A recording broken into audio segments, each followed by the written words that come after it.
encuentra el control. Devota lleva su piel. Las piernas son un abrigo. No sé, ayer estuve ahí en la Pero todo bien. Santa Fe a las 12 de la noche cantando el cumpleaños de Charlie. No hubo repercusión, creo yo, de los, no sé si escuchaste algo, repercusión de los artistas que de alguna manera fueron interpelados por Milei con esto, de Charly García pasando por Juanse. Sí. Nadie dijo nada, ¿no? No, nadie dijo nada, creo. Qué raro Yo eso. no escuché a nadie y ninguno peleadista. Sí, no, por eso, sí. No, bueno, Juanse, no sé, yo no lo escuché a Juanse hablar de política en el último tiempo, no tengo idea. No tengo idea.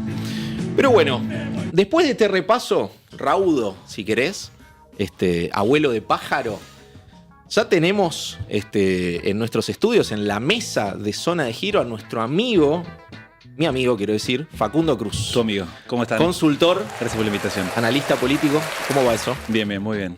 Encantado de estar acá de vuelta. Gracias por venir. ¿Cambió un poquito? Cambió, hoy estamos estrenando. Ah, ¿sí? Sí, por eso estamos completamente, estamos en novedad total. Me digamos. siento en debut, está lindo, está lindo, felicitaciones. Sí, quedó Gracias, muy viejo. Y bueno, ¿qué? Posición. En principio, no sé, ¿cómo reaccionás ante? ¿Cómo se puede?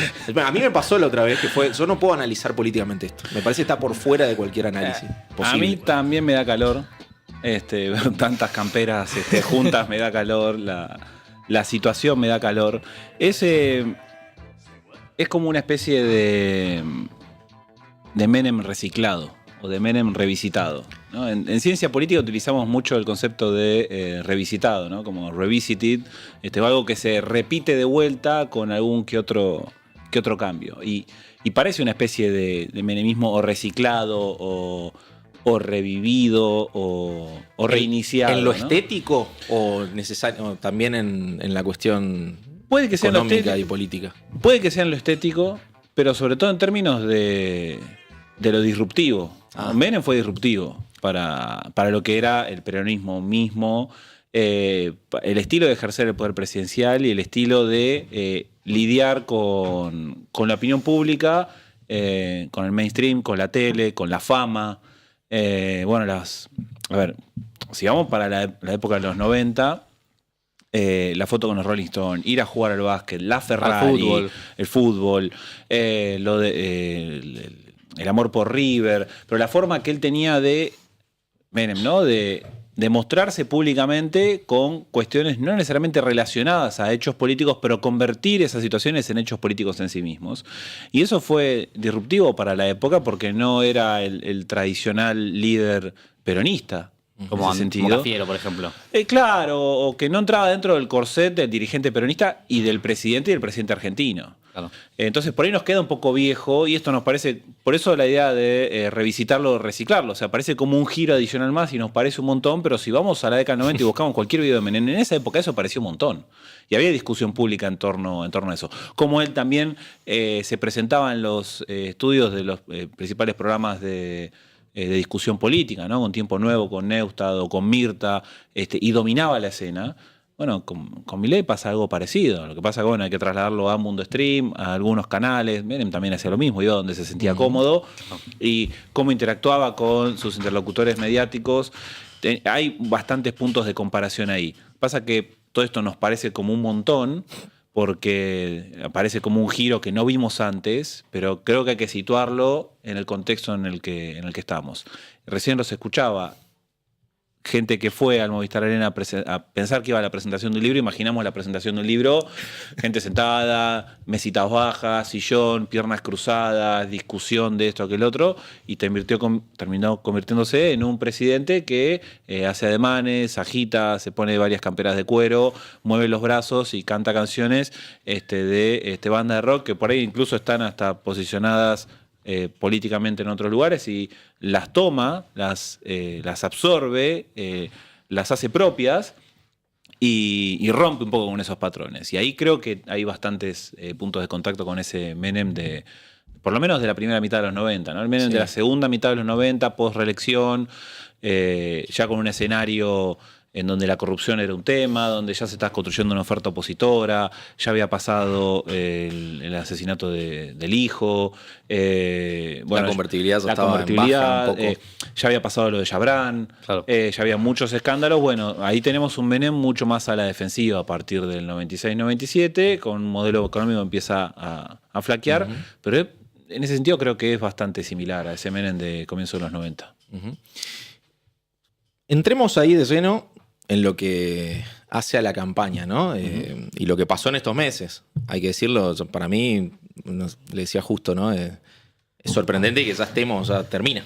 Termina por lo menos lo electoral, ¿no? Después empieza otro baile. A mí me parece que fue eterna, ¿no? Parece que fue larga. Sí. En realidad no fue muy larga fue porque demasiado. no estuvieron las PASO. Entonces fue una campaña más corta que la de otros años. Sí, capaz tuvimos lo de mayo antes, después septiembre, pero no más que eso. Ahí hay un tema que se habló mucho, que se mencionó mucho, sobre todo hasta julio, que fue la cuestión de la participación electoral, ¿no? Sí. ¿Notás que eso fue cayendo, por lo menos en el debate público, ¿no? A partir de las elecciones bonaerenses. ¿Creés que sigue el tema latente? Es una de las preguntas que no tiene respuesta para este domingo. Y creo que puede ser determinante para el resultado. La nota característica fue la caída más pronunciada de la participación electoral y como consecuencia de eso el aumento del ausentismo respecto de décadas anteriores. Este año sí fue la noticia. Porque si vos tomás todas las elecciones, esto es un trabajo que hicimos con varios colegas investigadores en el Centro de Investigación para la Calidad Democrática, el CICAD, que armamos con Tomás Aguerre y con Malia Mañasco, dos amigos de hace muchos años. Tomamos todas las encuestas, esto es una base de datos que lideró Sebastián Parnés, que es investigador de la UBA en Flaxo. Tomamos todas las elecciones del 83 hasta la fecha, nacionales y provinciales y para convencionales constituyentes, cargos ejecutivos, legislativos, una base de datos que hoy tiene 893 elecciones. Las nacionales en cada uno de los distritos, las nacionales a nivel nacional y las provinciales en cada uno de los distritos. Y lo que encontramos es que cada década cae en torno a 5 puntos porcentuales la participación electoral. Como que se va desgranando de a poquito. Esto desde el 83 en adelante. Del 83 hasta en adelante. Cada década cae 5 puntitos. ¿No? De a poco se va desgranando. Y este año que tuvimos participación electoral en elecciones provinciales adelantadas, entre el 50 y el 60% de participación. Y tendríamos que tener elecciones en torno al 70%. Entonces una caída de 10 o 20 puntos más que la tendencia histórica. O sea, vos me dijiste, o sea, la participación en los 2000 fue menor que la de los 90. En los 90 y 90 fue menor que los 80. Y eso no, pero 2010 claro, fue mayor que 2000. Ah, Porque sube. También tenés eso. Ahí Se está. va desgranando, pero tenés oleadas. Va cayendo y sube. Como un serrucho que... Exactamente. La del 2010 no recupera las caídas de las 2 décadas anteriores. Pero es algo que iba pasando. Entonces, Entonces, como la economía, ¿viste? Como el Claro. stop and go de la economía. Exacto. Entonces vos tenés una torta electoral que va creciendo y a medida que va creciendo va yendo a votar menos gente. No sabemos si los que van a votar son los nuevos que entran en el padrón o los que ya están y dejan de hacerlo. Eso no hay respuesta. Pero bueno, este año como que rompe esa tendencia, aparece el llamado de atención. Creo que Provincia de Buenos Aires, ese 63%, matizó un poco la preocupación. Puede ser que haya influido el hecho de que... Yo no recuerdo algún escenario de tanto desdoblamiento de elecciones provinciales durante el medio término. Puede ser que haya sido que la gente no estaba acostumbrada a ir a votar capaz a sus candidatos provinciales en un año en el que no se elige presidente. No recuerdo ahora los desdoblamientos legislativos. Mira, ahora me generaste el interrogante y lo voy a tener que ir a buscar en algún momento. Te maté, perdón. Pero no, está perfecto, porque tenés en los últimos ciclos electorales una tendencia a desdoblar. Y eso es algo común. Puede ser que no haya habido tantas legislativas desdobladas, pero sí sigue la tendencia de las últimas elecciones generales, por ejemplo, que están votando. Sí. Solamente en las últimas generales, si la memoria no me falla, solo 4 provincias votaron con la nacional. Y eso es por cálculo estratégico, ¿no? De quién define quién está en la presidencia y quién tiene en esas provincias. Pero la diferencia de participación no viene por adelantar, viene por el tipo de cargo que se pone en juego. Eso sí lo evaluamos. Claro. Cuando evaluamos unificadas con desdobladas, lo que encontramos con el equipo es que no había mucha diferencia en términos de caída en la participación. Es bastante similar. Cae en torno a 1 punto, 2 puntos. Cuando vos vas a comparar legislativas con ejecutivas, ahí sí tenés diferencias. Tenés en torno a 3-4 puntos de diferencia entre ejecutivas y legislativas. Y este año el promedio de las legislativas daba 67, ya está por abajo del 70. Entonces como que rompe una barrera grande. Provincia de Buenos Aires como que matiza eso un poco, aparece ese 63%, menos de 60 iba a ser una mala noticia, arriba de 60 algo esperable por lo que venía pasando en las provincias. Y ahora vos estás teniendo, de acuerdo a distintos estudios, que subió en los últimos 2 meses la seguridad de ir a votar, que en agosto estaba en torno al 50% que te decían que iban a votar seguro, 50, 52, y ahora está un poquito por arriba de 60. Entonces en 2 meses subió 10 puntos. Y después tenés un rango de que muy probablemente vayan a votar de 10-15% extra. Entonces tenés un rango de participación para el domingo que va del 60 al 75. No creo que lleguemos al 75%, creo que vamos a estar entre 60 y 70. Es un rango amplio. Y es alto. No me animo para lo a- que venimos. Claro, ¿no? comparando con el resto de las elecciones provinciales, pero también esperable, porque Sí. es una elección nacional, se están discutiendo otras cuestiones, hay provincias que no votaron, parece una elección un poco menos relevante que una presidencial, pero más relevante que legislativas, porque también tenés una discusión de modelos, de espacios políticos, con liderazgos nacionales, entonces creo que eso alienta a ir a votar. Ese rango puede estar entre 60 y 70, creo que 70 sería una excelente noticia, 65 algo esperable y 60 algo dentro de la tendencia del año. El tema es quiénes están diciendo que van a ir a votar. Bueno, ahí, ¿a quién beneficia? ¿Y a qué beneficia? Y ahí tenés la gran pregunta que puede ser que en algunos distritos sea clave. Y hablo de Córdoba, Santa Fe, por mencionar algunos, Chaco posiblemente, Tucumán tal vez. Quienes te dicen que van a ir a votar seguro, en su mayoría se inclinan para votar al peronismo. Quienes te dicen que muy probablemente van a ir a votar, en su mayoría se inclinan por las listas de La Libertad Avanza. Entonces ahí es donde está la diferencia para la elección del domingo. Si el gobierno nacional logra en estos, bueno, hoy comienza la veda al final del día, pero logra con esta última activación de campaña, con el cierre de hoy, y después con la promoción que habrá en redes sociales, porque no hay veda en redes sociales, Claro. de distintos actores aislados, no a nivel partidario o institucional, que no se puede hacer. Si logra activar a ese votante, puede ser que el gobierno nacional tenga una pequeña ventaja para ganar la elección nacional del domingo. Cayó unos 10 puntos de intención de voto de enero hasta ahora. Y ya llegamos a un escenario de empate para fines de agosto, principios de septiembre. Ese escenario se mantuvo bastante estable y hoy se mantiene en los mismos números. 36, 37 puntos para el gobierno, 38, te marca alguna que otra, y para el peronismo 36, 37 puntos. Entonces imaginemos que cada uno saca esos números, no habría que compararlo contra las encuestas. Me parece que hay que compararlo con la historia. ¿Por qué compararlo con la historia? Porque todos los presidentes buscaron plebiscitar su gestión presidencial en las elecciones de mitad de mandato. Por ahí la intensidad de este año es mayor, ¿no? El gobierno nacional está planteando un escenario de nosotros o el caos.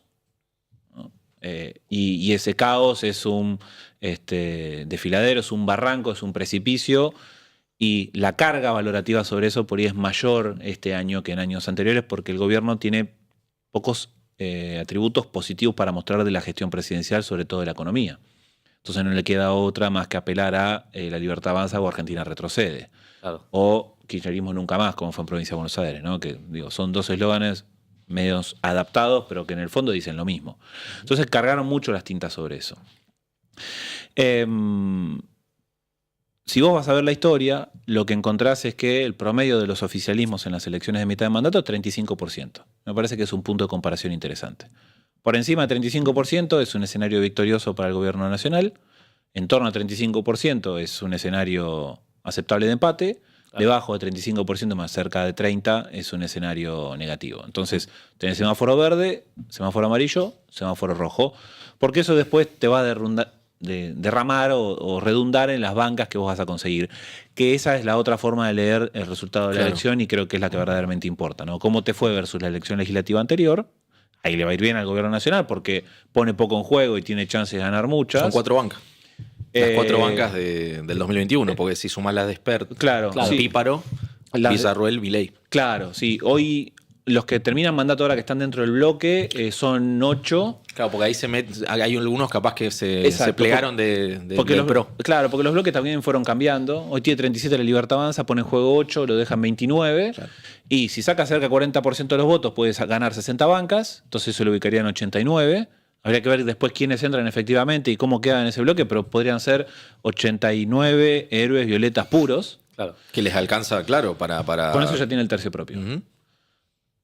El escenario en el Para Senado... evitar el juicio político, que es lo más y para delicado. Claro, y para para sostener los vetos. O las leyes, sí. Exactamente, sostener los vetos, sostener los decretos, con ese tercio está, violetas puros, héroes puros. Si está debajo del 35%, se acercaría más a las 50 bancas, 50 más 29, 79. Entonces necesitaría construir héroes multicolores. Sí, otras 10 bancas, 10 escaños Exacto. que los ayuden. Ahí las acciones de Mauricio Macri suben y por eso son dos escenarios distintos. Acercarse al 30% de los votos también tendría dos lecturas. Primero, el gobierno nacional no expandió su base electoral respecto a la primera vuelta 2023, que es cuando se distribuyen las bancas además, y es el parámetro adecuado para comparar Milei versus Milei. No compararía con el balotaje, porque hubo mucho... El balotaje mecánicamente te construye una mayoría, entonces vos no podés evaluarte versus esa construcción mecánica del sistema electoral, tenés que evaluarte versus la primera vuelta. Entonces no mostraría una expansión de la base electoral del gobierno y, como segundo punto, eso llevaría al peronismo a ganar la elección y estar por encima de unos 4 o 5 puntos, puede estar más, y eso ya sería un escenario de derrota fuerte para el gobierno. Lo acercaría más y lo emparentaría más con De la Rúa en el 2001 y con Cristina Fernández de Kirchner en el 2009, ¿no? La elección legislativa intermedia que presagia el fin del gobierno de la Alianza y la elección de la 125. Ambos presidentes sacaron, De la Rúa sacó 28% a nivel nacional y perdió el control de las dos cámaras. Tenía mayoría en diputados y la perdió. Y el kirchnerismo en el 2009 sacó 29% a nivel nacional, pierde la elección Muy frente poco. al acuerdo Yo me cívico. acordaba de eso. De hecho, Sí, pierden provincia, pierden Néstor Kirchner. exactamente, y pierde el control de la Cámara de Diputados porque se forma el Grupo A. Que después, bueno, tuvo sus problemas de coordinación y después todo eso llevó no necesariamente una derrota en 2011, todo lo contrario, Cristina termina siendo reelecta con el 54%, con lo cual otra cuestión, las elecciones intermedias no presagian necesariamente qué puede pasar en la presidencial siguiente, pero te marcan las condiciones de gobernabilidad y ahí vamos a tener dos Milei diferentes. De hecho, otro caso en el que sea lo adverso, el macrismo en el 2007, que hace una muy buena elección con Cambiemos y en 2019 termina perdiendo.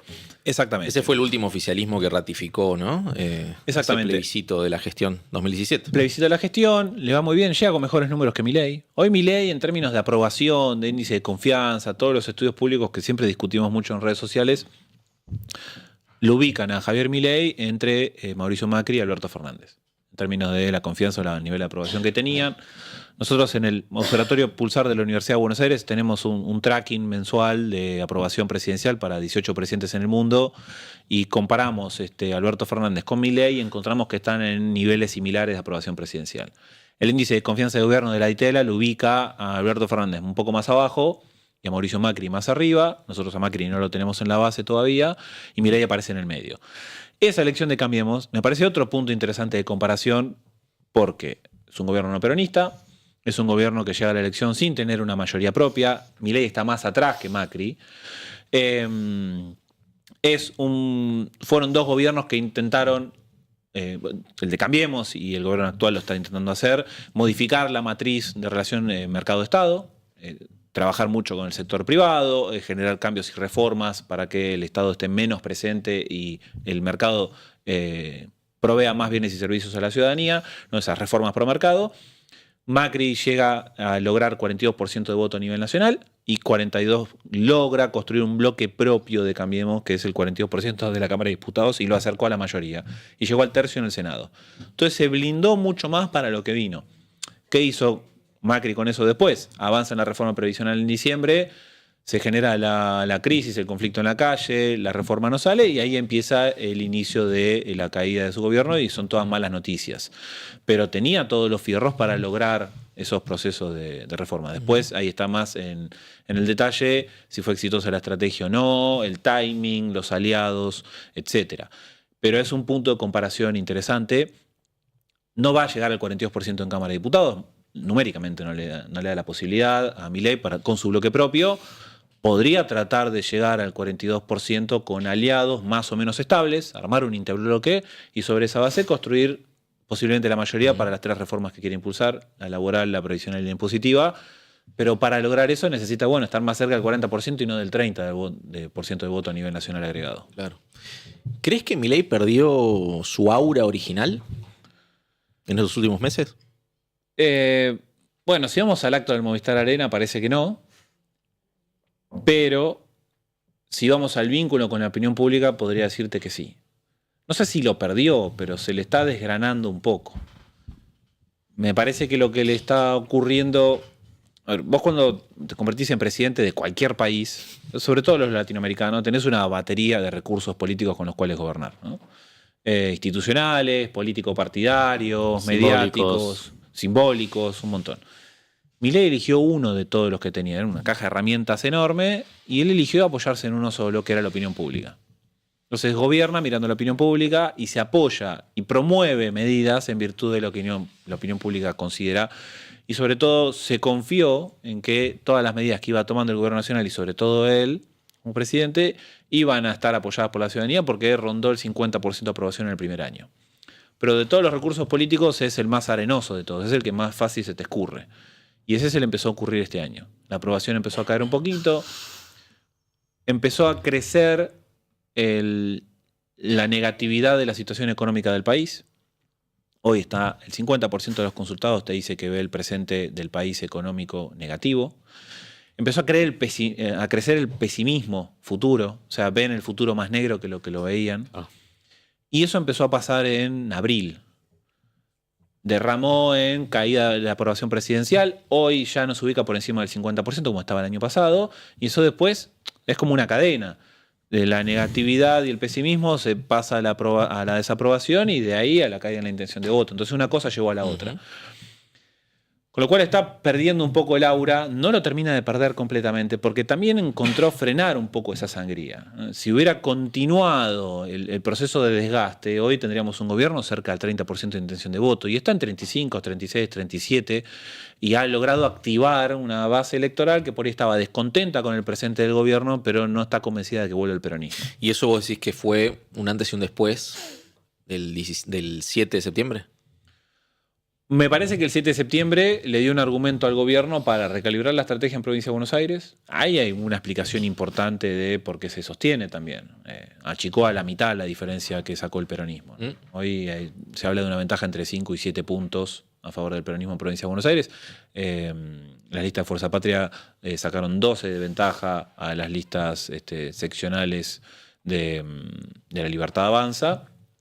Entonces achicó a la mitad. Es bastante achicar la mitad. Capturó bastante el voto de Somos y Hechos, que era posible que pasara, pero ahí me parece que terminó resultando más sexy votar a Libertad Avanza que a Provincias Unidas. Me parece más atractivo, bueno, cualquiera de las tres personas que se estuvo discutiendo que iban a encabezar la lista, que terminó siendo uno de la Libertad Avanza, que Florencio Randazzo. Y eso le permite, siendo el distrito más grande, bueno, sostener cierto piso a nivel nacional, porque vos de vuelta tenés las 24 elecciones, los 24 numeritos, pero después tenés una lectura nacional agregada forzada, claro, y eso te mantiene más o menos activo. El escenario de Córdoba y Santa Fe creo que está volátil, pero si vos ves los candidatos que tienen y en la medida que estén bien asociados a la figura de Javier Milei y a la Libertad Avanza, tienen chance Pellegrini en Santa Fe y Roca en Córdoba de ganar la elección. Son dos distritos grandes. ¿Se define ahí la cosa? Yo creo que se define en Córdoba y Santa Fe. ¿Son dos escenarios de tercios también? ¿O en Córdoba Natalia Lassota no llega a ponerse en la pelea? Córdoba no estuvo en un escenario de tercios. Estaba en un escenario a ver si ganaba Schiaretti o ganaba Roca.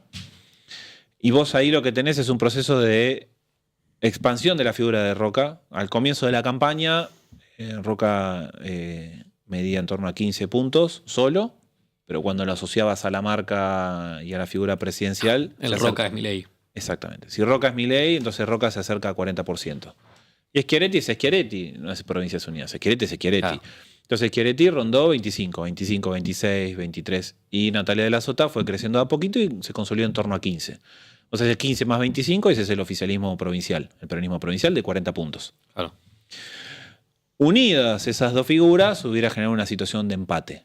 Pero Natalia de Lassota, construyendo una base interesante y sólida, le impide a Provincias Unidas tener chances de ganar la elección, y eso le da a Roca la posibilidad de, bueno, arrancó en estos números que te decía, hoy Roca ya está en un sólido propio cerca de 30%, y asociado a la marca tiene posibilidad de crecer 10 puntos más. Claro. De vuelta, después eso tiene que ocurrir. Sí, claro, sí, que tenés que ir a votar y tenés que ir a encontrar, este es el violeta, en una boleta única que tiene 3 violetas, que tiene 19 listas, creo, hay en Córdoba o un número cercano, y lo mismo pasa en Santa Fe. Pero en Santa Fe la discusión sí es otra.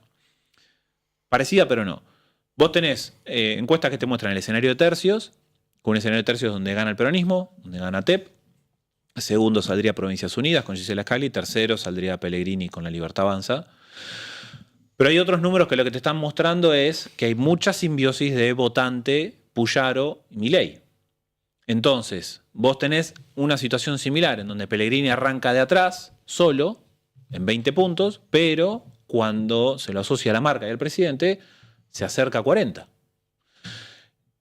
Y Scaglia sola está un poquito por debajo de 20, cuando se la asocia a la marca Provincias Unidas y a Puyaro, crece un poquitito por encima de 20. Entonces los escenarios de tercio que te están diciendo, que en realidad Pellegrini está sacando 10 puntos menos de lo que te muestran algunos estudios, y esos 10 puntos se trasladan a Scaglia, entonces Scaglia sube de 20 a 30 y Pellegrini baja de 40 a menos 30, y ahí tenés los escenarios de tercios. Claro. Pero si no, tenés un escenario en donde Pellegrini capitaliza mucho el votante no peronista, el mismo que sacó Cambiemos en 2017, claro, que sacó 42 puntos por ahí, y si logra consolidar eso y hacer que el votante finalmente se decante por no quiero que vuelva el peronismo, en vez de, che, no me está gustando la política económica del gobierno, ahí tenemos a un Pellegrini que gana la elección, a un peronismo que sale segundo y Gisela Scaglia que saldría tercera. Entonces ahí no tenés un escenario de tercio porque tenés un 40-30-20. No, entonces, y eso sumado a ese achicamiento de la diferencia en la provincia de Buenos Aires, digo, el escenario es auspicioso, ¿no? Para la Libertad Avanza en ese caso. Exacto. Y ahí justo por eso te decía que se define en Córdoba y Santa Fe. Si el gobierno se acerca a 40% de votos en Córdoba y Santa Fe, eso lo ubicaría arriba de 35 seguramente, porque estaría ganando en Salta las dos bancas para el Senado, estaría cerca del 40% Orozco. Tiene chances de ganar en Neuquén, tiene chances todavía de ganar en Río Negro. Son distritos más chicos, no estamos hablando de 500-600.000 electores. Salta tiene un electorado arriba de 1 millón. ¿Mendoza? ¿Cómo le irá? Mendoza está ya sólido. A la suerte de Cornejo. Sí, pero ya está sólido, está entre 45 y 50 puntos. Estaría ganando en Entre Ríos también. Entonces, si vos ganás Entre Ríos, ganás Mendoza, ganás Córdoba y Santa Fe, tenés la franja al medio violeta, ya no es más amarilla, no es más la camiseta de Boca, pero tenés una franja al medio violeta. Y ahí sí, estás arriba de 35 puntos a nivel nacional, achicando la ventaja en provincia de Buenos Aires a 6 y con una ciudad de Buenos Aires cercana a 40%. Vas a comparar esos números con los números de Macri en 2017 y no son los mismos, son un poco más abajo, pero dado el contexto actual del gobierno sería un excelente resultado. Saliendo segundo o tercero en Córdoba, saliendo segundo o tercero en Santa Fe, no lográs compensar la derrota en provincia de Buenos Aires, la provincia se pintaría de otro color, estarías más cerca del 35% y eso es un escenario más de empate. Claro. Por eso creo que se define en Córdoba y Santa Fe el próximo domingo. Y ahí te agrego otra cosa más, que es lo que se estuvo hablando mucho. El tema de cómo haces el conteo cuando Fuerza Patria, digamos, a nivel nacional, como sello, tampoco tiene mucha presencia, ¿no? Y digo, no sé, Infran no va como Fuerza Patria, Quintela creo que tampoco va como Fuerza Patria, que te suma ahí. En Santa Fe, Fuerza Patria, digamos, como sello, va a sacar lo que saque. El 30% que suele sacar el peronismo en las elecciones de mitad de mandato y es la base sobre la cual construye siempre la carrera para la gobernación. ¿Le alcanza Fuerza Patria como sello para llegar ahí a ganar? A ver, yo creo que la marca Fuerza Patria se instaló y se instaló muy bien. Nacionalmente. Y nacionalmente sí, está instalada en las provincias. Lo que pasa es que después, obviamente, vas a buscar el nombre y aparece Frente para la Victoria. Pero, a ver, cuando arrancó esa discusión, es una discusión que también estuvo presente en 2017 y creo que se obvió con malicia o por ignorancia, cualquiera de las dos opciones, que había un antecedente de la Cámara Nacional Electoral, una acordada de 2017 que ya establecía criterios para mostrar el escrutinio provisorio. La Cámara se anticipó a una discusión que se iba a plantear en 2017 y la Cámara dijo, es una elección distrital, hay alianzas y partidos distritales, no hay alianzas y partidos nacionales que solo pueden presentar, que solo puede presentar para presidente o para parlamentario del Mercosur a distrito único. No tenés ninguna de estas figuras, entonces no tenés que tener un conteo nacional agregado. Mostrá distritalmente y después cada medio, stream, analista, operador del gobierno de la oposición que haga su sumatoria y empiece a difundir los números como le gusta que pasa en cada elección de mitad de mandato. Ahí depende de la narrativa que arme el gobierno, la oposición y ver cuál narrativa se impone. Exactamente. Ahora, vos querés ir a ver efectivamente y tomar un criterio de nombre para las listas y decir, bueno, esto no es Fuerza Patria porque se llama Frente para la Victoria. Bueno, está bien, es un criterio estricto, no se llama de la misma manera. Ahora, tiene el mismo logo, tiene la bandera argentina. los legisladores de Formosa integran el bloque oficialista. Tucumán este año marcó la cancha, armó su espacio de independencia, creo que El bloque. es el bloque, y negoció con el gobierno y fue y vino, sí. Sigue siendo el peronismo tucumano el que está dentro del peronismo a nivel nacional, sí. ¿Se generan tensiones? Sí, es cierto. Hay que contarle aparte, yo no lo haría, porque se llama primero Tucumán, no por eso, pero la realidad es que más allá de las tensiones de este año, los legisladores siempre han trabajado coordinadamente. Entonces, si nos vamos a poner a ver en ese detalle, también perdemos algo, que es que el peronismo, con un liderazgo claro a nivel nacional hoy, que está menos discutido que en 2017, hoy el peronismo está más unido que lo que estuvo en 2017. En 2017 había más divisiones, las divisiones eran más fuertes y se notó eso en la elección. Hoy tenés menos divisiones, las divisiones ocurren en lugares como, por ejemplo, Entre Ríos, en donde el oficialismo peronista le gana por bastante cómodo a la lista disidente que se presentó por afuera, y hay algunos otros lugares, digo, esas disidencias son más bien chicas en términos de estructura y de peso electoral. Claro. Entonces, no iría a contar al peronismo dividido en ese sentido. Creo que tenemos un peronismo más unido y en ese peronismo más unido la marca Fuerza Patria ayuda a traccionar, se conoce más a Fuerza Patria y creo que el logo ha ayudado y la identificación con el liderazgo también es sencillo. Milei abroqueló mucho más al peronismo que lo que le hizo Macri, por eso también la dificultad del gobierno y tratar de ir a esta estrategia de, bueno, contemos los votos de ellos separados porque en un escenario de empate le conviene mostrar una foto de victoria, ¿no? No pudiendo dividir o colaborar en la división del peronismo en el territorio electoral, trata de mostrarlo dividido a la hora de analizar los números. Se me ocurre sobre eso, el otro día habló Luis Caputo, no me acuerdo en qué medio, pero habló de que en 2027 la idea de ellos sería no tanto centralizar la figura de Milei, si no me equivoco, dijo, pero sí un poco contra quién rivalizar la oposición. Y hablaba, digo, el resultado exitoso 2027, dijo, si no me equivoco, sería competir contra los gobernadores. ¿Tiene que ver eso de que ellos empiecen a buscar otro rival para tratar de, capaz de alguna manera, dividir a ese peronismo que está unido? Sí, a ver, están eligiendo, me parece medio prematuro elegir rivales para 2027. Bueno, primero el oficialismo tiene que tratar de recuperar energías para llegar. Digo, cortó la sangría, ¿no? Se frenó. Y es un gobierno que si saca 35 o 36 va a estar 5 o 6 puntos arriba, o sea, va a mostrar un crecimiento, por ahí no tan importante como querían los estrategas del gobierno nacional, pero bueno, cortó la sangría. Ahora, tiene que relanzar un poco el gobierno, ¿no? Hacer una especie de reshuffle, dicen los norteamericanos, ¿no? Cambio de maquillaje, cambio de cara, cambio de nombres, cambiar la dinámica y empezar a tender puentes con quienes están diciendo que van a ser sus rivales. Pero primero necesita ordenarse internamente y después elegir sus rivales. La realidad es que no... A ver, en términos estratégicos, si vos elegís como rival a un espacio político que en los últimos años ese espacio de los gobernadores, de la ancha avenida al medio y demás, siempre ha rondado los 10 puntos de intención de voto o de voto efectivo, si elegís al tercero del listado para ir a rivalizar y competir y que el candidato presidencial va a salir de ahí, desconocés que por ahí el peronismo llega unido a la elección del 2027. Lo que pasa es que eso todavía no lo sabemos. Entonces, si vos salís a disputar, incluso con tus propios aliados en la Cámara de Diputados, de vuelta estás adelantando una discusión que en realidad primero necesitas ir a acordar y estás saliendo a competir con el tercero cuando tenés el segundo que te puede ganar el campeonato. O tal vez sea simplemente una estrategia de ninguneo en donde, bueno, a nosotros, le diga al gobierno, a nosotros no nos importa ir a competir con el peronismo, lo cual también puede ser una sorpresa, pues si llega un peronismo unido, utiliza las pasos para dirimir las candidaturas presidenciales y llega más o menos ordenado, viendo que hay una posibilidad de ganar la elección, bueno, eso es un error estratégico importante. Bueno, teníamos recién, justo lo mencionaba Toto, teníamos un video de Toto Caputo en la Bolsa de Comercio ayer, hablando un poco de la oposición y los gobernadores, así los tenemos ahí. Ahí está. La oposición, los gobernadores, como bien decís vos, presenten una alternativa razonable. Y los gobernadores hay un montón de gobernadores, la mayoría de los gobernadores son razonables. La mayoría de los gobernadores, incluso dentro del peronismo, no piensan como el kirchnerismo. Se unen simplemente porque tienen un proyecto de poder, pero piensan mucho más como nosotros que como el kirchnerismo.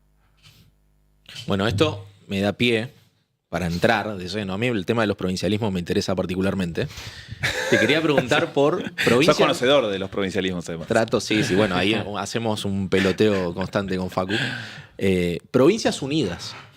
¿Qué ves vos ahí? ¿Hay provincialismo ahí o es como dice Toto? A ver, son varios provincialismos. El tema es que todas los intentos, los experimentos de coordinar accionar de los gobernadores para enfrentar a la presidencia o negociar con la presidencia siempre terminaron siendo infructuosos en el mediano y largo plazo porque todos los gobernadores tienen distintos incentivos regionales.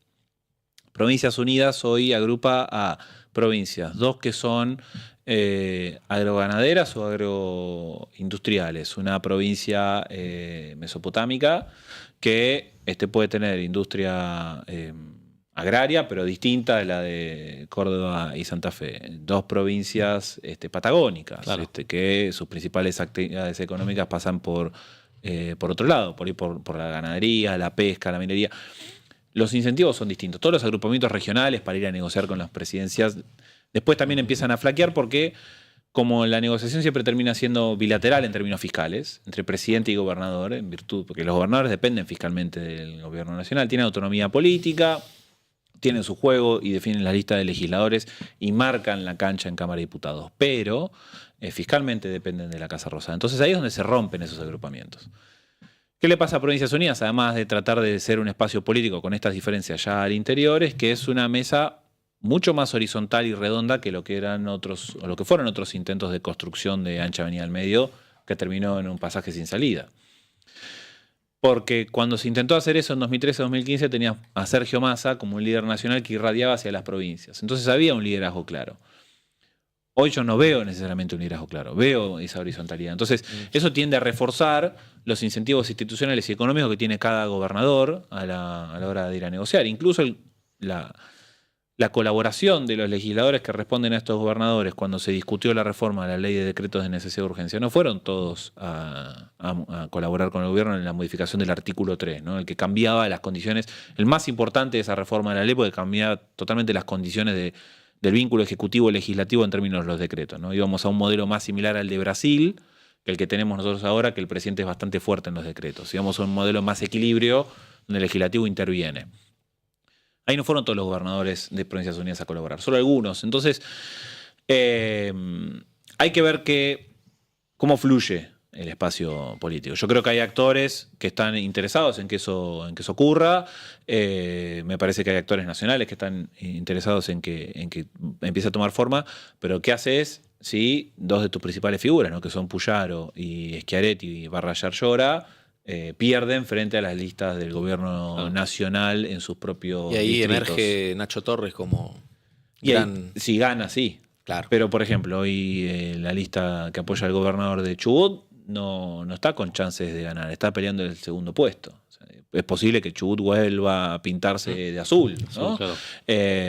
Que va a ser, ahí va a haber un efecto similar al que pasó, por ejemplo, en la cuarta, en la séptima y en la segunda sección electoral de la provincia de Buenos Aires el 7 de septiembre. Un peronismo que saca más o menos el nivel de votación que saca histórico en esos distritos, pero por la división del voto no peronista termina ganando la elección. Claro. Digo, en la segunda sección electoral ganó el cabeza de lista de Fuerza Patria, que es el intendente de un municipio de 2.000 electores, Exaltación de la Cruz, frente a el candidato de San Nicolás, que es una ciudad de más de 100.000 habitantes. Dos municipios totalmente distintos, uno con mucha potencia, el otro más flaco, más chiquito, más compacto, pero que por la división del voto no peronista termina ganando en secciones electorales que han sido esquivas para el peronismo. La cuarta y la séptima también. Bueno, Chubut, después de lo que pasó también con la gestión del peronismo, de un gobernador que termina saliendo muy desgastado, un peronismo que sale muy golpeado, ahora podría ganar la elección de mitad de mandato, porque Luque podría mantener 30, 31, 32 puntos, y del otro lado el voto no peronista se divide entre la lista Libertad y la de Nacho Torres. Claro. Entonces, ¿qué hace si pierde Puyaro, pierde Schiaretti y pierde Nacho Torres? ¿Cómo queda Provincias Unidas con eso? ¿Con qué fierro vos vas a negociar después con el gobierno nacional? Y después, bueno, lo que ha pasado en los últimos años, las fuerzas del centro, la ancha avenida del medio, llega flaca después a Sí, las lucha, elecciones. claro.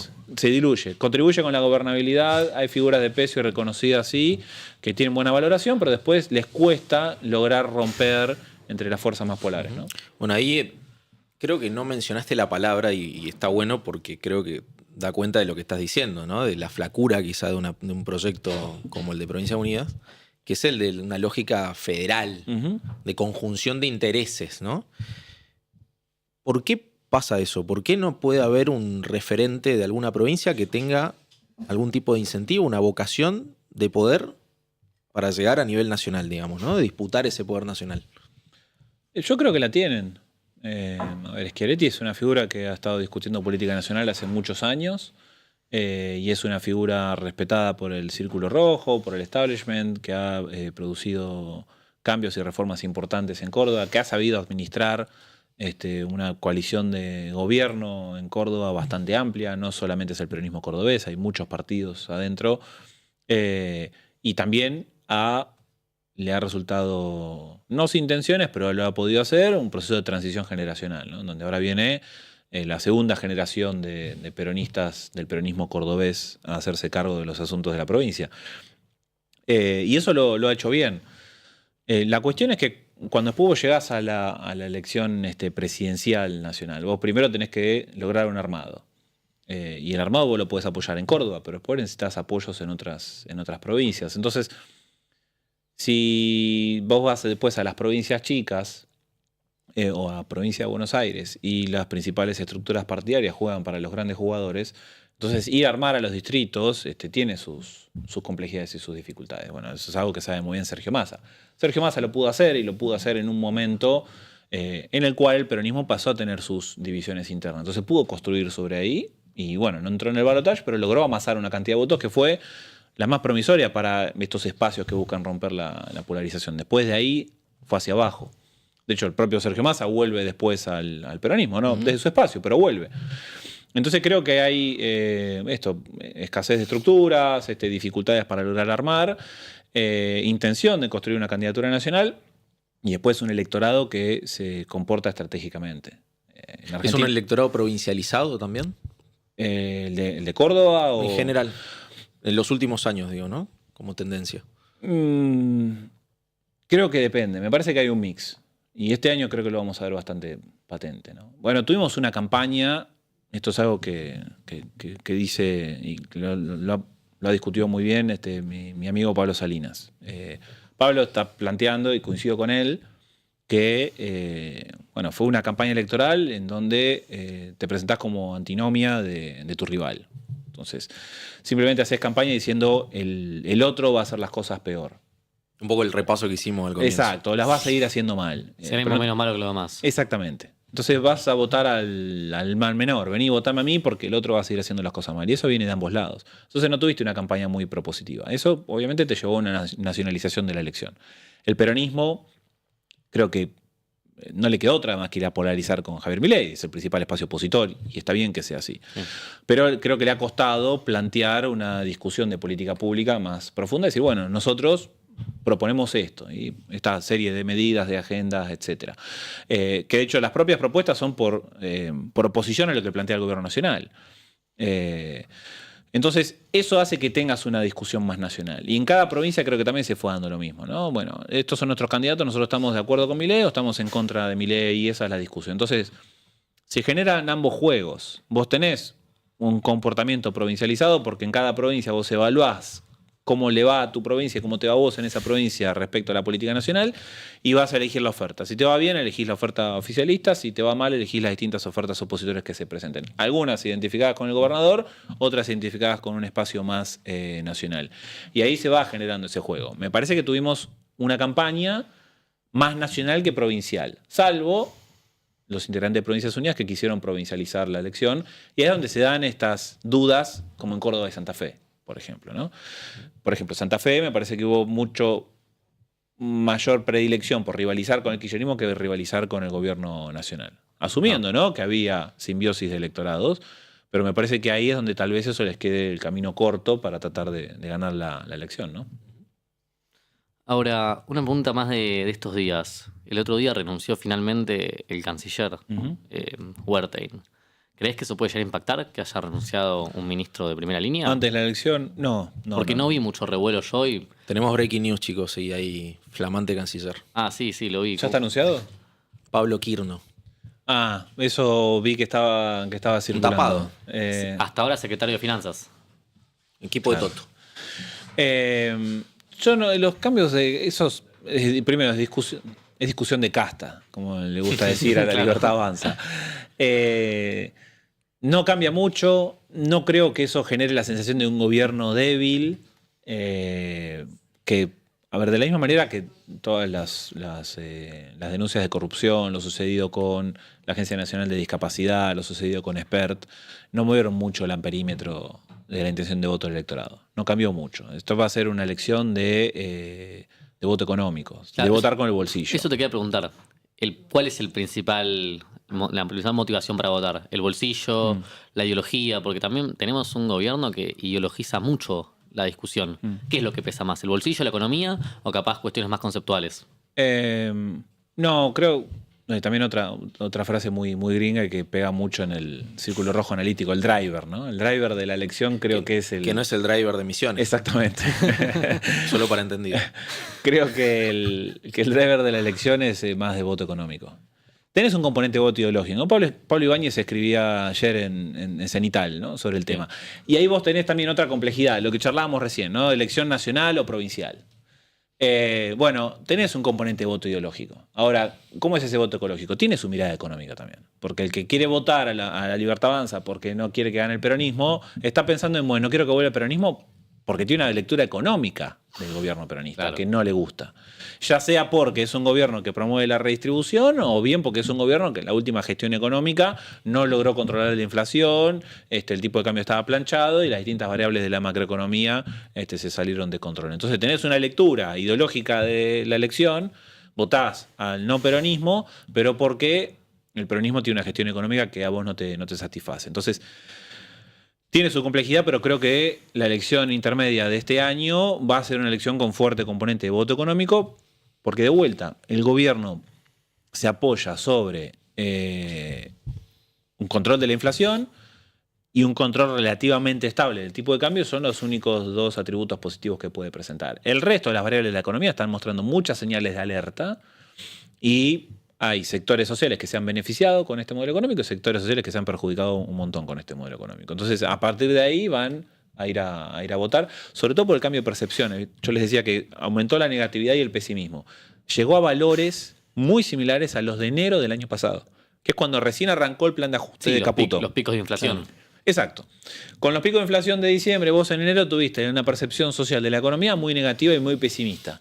Y ahora, en septiembre-octubre, estás en los mismos niveles que en enero del año pasado. Eso es un problema para el gobierno porque perdió capital construido de apoyo social durante todo el primer año y porque, de vuelta, no soy economista, pero todo lo que plantean muchos economistas es a la actual gestión económica hay que hacerle algunos ajustes para que se sostenga de esta manera. Entonces, creo que socialmente se va a estar viendo mucho eso. Y bueno, eso también después derramó en un gobierno que está por debajo de 40 puntos de intención de voto. Claro. ¿Te llamó la atención el nivel de apoyo al ajuste?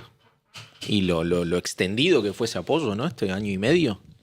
Para el nivel de ajuste, ¿no? Sí, ahí yo lo veo de dos maneras. No sé si tenés una porción importante de la sociedad que te dice aguante el ajuste y se pone en la remera de banco el ajuste, ¿no? Sí creo que hay una porción importante que te dice que es necesario y aprieta la cincha y se la aguanta. Y en un momento en esos sectores lo que empiezan a decir, che, ya me está doliendo la cincha, la tengo que aflojar de vuelta y ya no me está gustando mucho, no me siento cómodo. Entonces creo que hubo más tolerancia y paciencia que en algún momento empezó a perderse. Si vos después vas a hacer la lectura etaria del modelo de ajuste, encontrás entre los jóvenes más predisposición a apoyar el ajuste que en el rango entre 30 y 49 años, que es justamente el sector social que sufre más el ajuste, ¿no? Obra social, colegio, alquiler, la compra del súper, vacaciones, etc. Y acá es donde empiezan a aparecer algunas cosas interesantes, que es una de las interrogantes para la elección del domingo. Hay algunos estudios que lo que están mostrando es un escenario de un poquito mayor paridad entre el peronismo y la Libertad Avanza de la Ciudad de Buenos Aires de lo que aparentaba. ¿Y por qué?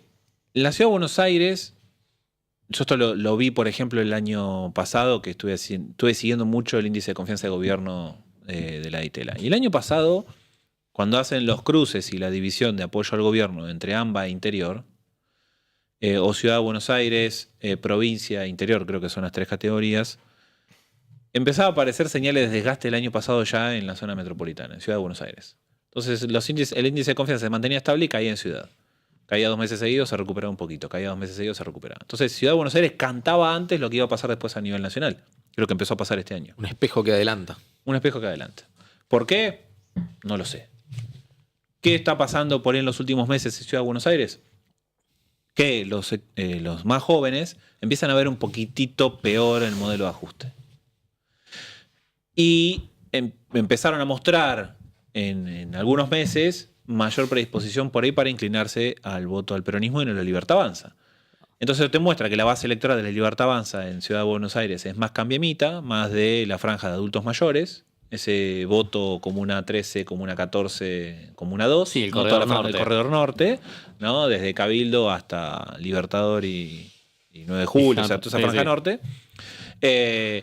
Y empieza a perder esa transversalidad o esa... La coalición etaria de la Libertad Avanza tiene una forma de U. Son jóvenes y adultos mayores. En la franja media, a nivel nacional, se Claro. tienden a inclinar por el peronismo. Ahora, en Ciudad de Buenos Aires, esta parte del apoyo fue y vino. Justo un par de semanas antes, unos meses antes de las elecciones en Ciudad de Buenos Aires. Entonces, tal vez la Ciudad de Buenos Aires nos está cantando algo que empiece a verse ya el año que viene, que es que bueno, no tengas tanta tolerancia al modelo de ajuste y eso por ahí venga un poco más por los jóvenes. Es algo que también está contando y diciendo mucho Pablo Semán. Esto de que en 2023 los jóvenes le decían a sus padres, voten a Milei porque ahora les está costando convencerlos porque están viendo las consecuencias del modelo en su propia casa. Y Entonces, los padres diciendo, viste que te dije. Exacto. Mucho padre, me imagino, ¿no? claro, entonces vos ahí tenés muchas señales de alerta que te muestran que, bueno, que el gobierno o no quiso ver, o no quiso reconocer, o no quiso asumir antes de tiempo, pero todas esas alertas ya empezaron a aparecer. Sí, la aprobación rondaba el 50%, pero vos decís, bueno, aprobá la gestión del gobierno, pero me empieza a disgustar todo esto, que es el detalle con el que a veces tenés que ver los estudios de opinión pública, que te generan estas alertas. Sí. Bueno, por ahí me parece que puede empezar a aparecer algo que el gobierno va a tener que prestarle atención, porque si sigue por esta senda y continúa esa percepción, bueno, el problema que tiene el gobierno ahora, ¿cuál es? Que entre en modo Macri post-2017. Y va a arrancar en modo Macri desde una situación de poder institucional mucho más flaca. Entonces, tiene que recalibrar y buscar construir un acuerdo de gobernabilidad, porque si no va a meterse en serios problemas, me parece. Facundo Cruz, consultor político, analista. Gracias. Gracias por la venir. invitación. Veremos Muchas qué pasa el gracias. domingo. Encantado. Y bueno, ahora tenemos un mensajito para ustedes, porque queremos conocerlos. Queremos conocer a nuestra audiencia, a tu nuestra público. audiencia, ¿no? En el marco de las prácticas de estudiantes de comunicación de la UBA lanzamos una encuesta para saber qué te gusta, qué mejorarías y cómo podemos seguir creciendo acá en Estratosfera, ¿no? Vamos a dejar ahí donde puedes entrar, el link para poder votar, para poder dar tu opinión. Si mirás nuestros videos, seguís nuestras redes o simplemente te interesa lo que hacemos, te pedimos que nos des una mano completando esto que te vamos a dejar acá, ¿no? Este formulario. Así que bueno, vamos a un pequeño corte y venimos con Víctor Tarico con mucha más rosca electoral o preelectoral.